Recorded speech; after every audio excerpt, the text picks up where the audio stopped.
এই যে ডিএনডি খালটা পলিথিন দিয়ে ভরে ফেলতেছে, এই যে এখানে তো আর আবাসিক লোক থাকে না, এগুলো সব হচ্ছে এই যে আশেপাশের মার্কেটের লোকগুলা।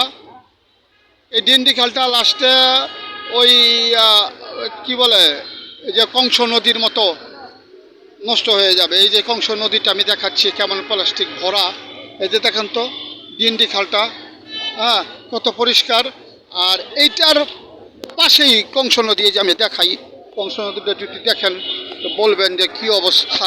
কংস নদীর পানি এমন টলটল ছিল। এটা সিদ্ধগঞ্জ পুল বাজার, হ্যাঁ, নারায়ণগঞ্জ সিদ্ধগঞ্জ থানা,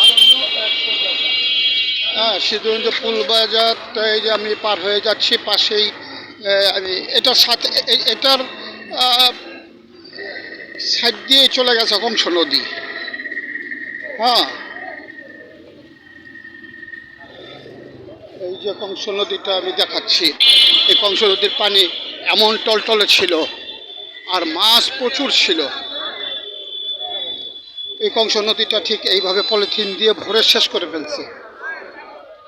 এই যে কংস নদী দেখছেন, শুধু পলিথিনের পলিথিন।